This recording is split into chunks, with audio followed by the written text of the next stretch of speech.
Kolkata night রাইডার্সের জন্য রয়েছে খারাপ খবর। তাদের স্টার বোলার মাথিসা পাথিরেনা, যার কিনা আসার কথা ছিল কলকাতা নাইট রাইডার্স ক্যাম্পে খুব শীঘ্রই, এবং কথা ছিল যে সে হয়তো হায়দ্রাবাদের বিরুদ্ধে যে ম্যাচটি রয়েছে ইডেন গার্ডেনে 2 এপ্রিল, সেই ম্যাচটাও তিনি খেলবেন। কিন্তু কাল উঠে আসলো একটি খারাপ সংবাদ যে তাকে এখনও পর্যন্ত ম্যাচ ফিটের যে সার্টিফিকেট সেটা দিচ্ছে না Sri Lankan cricket board. Sri Lankan cricket board একটা কন্ডিশন রেখেছে যে প্রতিটা প্লেয়ার যারা যারা চোট রয়েছে তারা আইপিএল খেলতে যাওয়ার আগে নিজেদের যে ফিটনেস টেস্ট সেটা আগে দিতে হবে।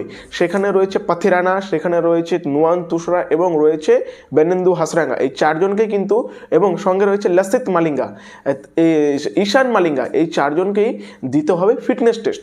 ফিটনেস টেস্ট দিয়ে তারা যখন পাস করবে বা পুরোপুরি যখন তারা ফিট হয়ে যাবে, ঠিক যেমন ইন্ডিয়াতে ইউ টেস্ট রয়েছে, সেই ফিটনেস টেস্ট দিয়ে পাস করার পরেই তাদেরকে এনওসি দেওয়া হবে আইপিএল খেলার জন্য। এনওসি হচ্ছে সেই ছাড়পত্র যেটা হচ্ছে প্রতিটা ক্রিকেট বোর্ড তাদের প্লেয়ারকে দেয় যে সে যদি আইপিএলে খেলে তাহলে তাদের কোনো আপত্তি নেই। সেই এনওসিটা দিবে যতক্ষণ না পর্যন্ত সেই সব প্লেয়াররা তাদের হচ্ছে ফিটনেস টেস্টটা দিতে পারছে। এখন এর জন্য মাথিসা পাথিরানা কিন্তু এপ্রিলের 15 তারিখ পর্যন্ত আসতে পারছে না, মানে এপ্রিলের 15 তারিখের পরে হয়তো মাথিসা পাথিরানা কলকাতা নাইট রাইডার্সের সঙ্গে যোগ দিবে।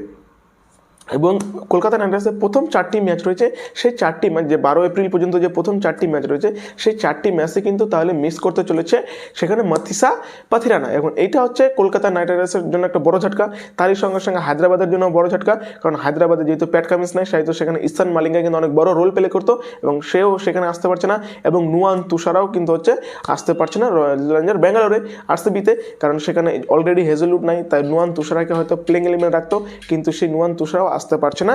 তাদের এই ফিটনেস টেস্ট এখনও পর্যন্ত তারা কেউ ক্লিন করতে পারেনি বা ক্লিয়ার করতে পারেনি। যারা যারা এখনও পর্যন্ত আমার চ্যানেলটিকে ফলো করেনি তারা অবশ্যই ফলো করো, এবং এরকমই আইপিএল সম্বন্ধিত বা ক্রিকেট সম্বন্ধিত নিউজ জানার জন্য তৈরি